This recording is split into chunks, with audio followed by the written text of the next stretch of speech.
Hey everybody, hardware again. One of the other items that we went through and did at Galaxy's Edge at Disney World was the Droid Builder Workshop.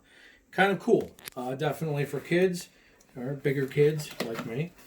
Um, what it starts out as is a bunch of parts. You go to a conveyor belt. You can probably watch videos on it. I unfortunately watch videos on everything, so some of the surprise and some of the awe walking into it was taken away. So maybe you don't want to do it. But there's two droids you can build. You can build a BB unit or you can build an R unit. There's different R units. You can have the R2. I think there's an R3 and an R4 depending on the head shapes that you can build. The legs come disassembled. The bottom leg comes disassembled and the head comes disassembled. And what it is you take this to a workstation once you pick all the colors and what you want. You take the body and all the parts, take it over to your builder station, and you screw the legs in. And here, you pop this in, and there's a whole process, which I'll also upload on my channel. My wife took the video of me doing it, and they pair it with the remote, and then your little guy actually moves. You can get him to turn his head. He will talk. Now this droid is set up as a first order droid. There's a little compartment right here with a chip. It comes standard. I'm sorry, without the chip comes standard. And he sounds more like R2-D2 does. His name is R2-DC. I bought the black chip to put in him. There's two chips for the first order. There's a red chip and a black chip. There's two chips for the smuggler. I believe it's white and gray. And then there's two chips for the resistance. I don't remember their colors either. But all the chips do is give you a different noise configuration to how the droid is.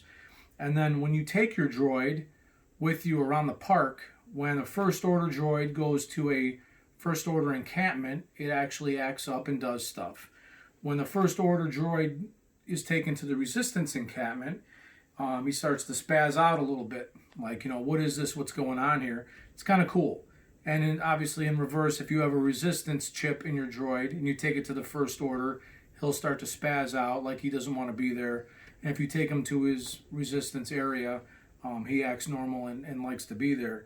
So it's kind of an interesting park interaction that the droids have. You can buy a backpack to put them in if you so desire.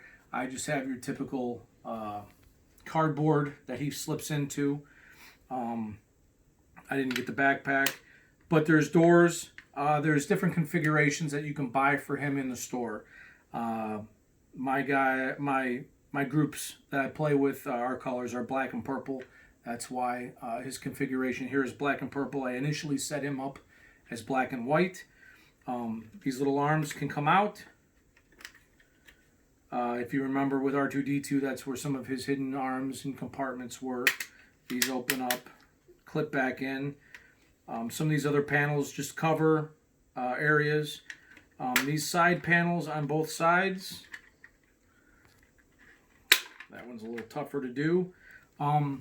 You can buy, I think it was like a welding or a builder's type thing, where these spikes and torches and stuff, you plug them in, and once they make the connections in here, the top button on your remote will activate whatever has been put on him.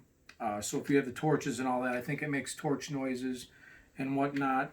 The other configuration is blasters. They were out for me, but the blasters actually fit here and stick out, so if you hit this, he'll shoot. There's also the servant droid configuration like R2-D2 on Jabba the Hutt space barge, where it goes around the cone of his head, and it has the drinks, and it has a little arm that comes out of the top that's supposed to do the serving. I saw an unboxing of that. It looks neat, but it's very sloppily made, and it kind of hinders when his head moves. So for me, that wasn't an option. I didn't get any of the extra peripherals on him at the time. I went through plenty at that time. But those are some of the things that you can do.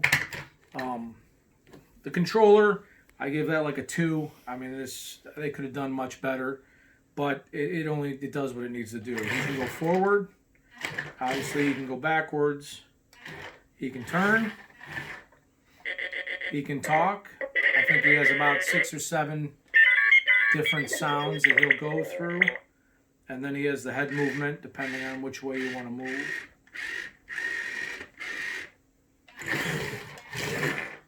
The BB-8 units are actually kind of neat. They're the ball, and the head is magnetized on the top, and he actually will spin.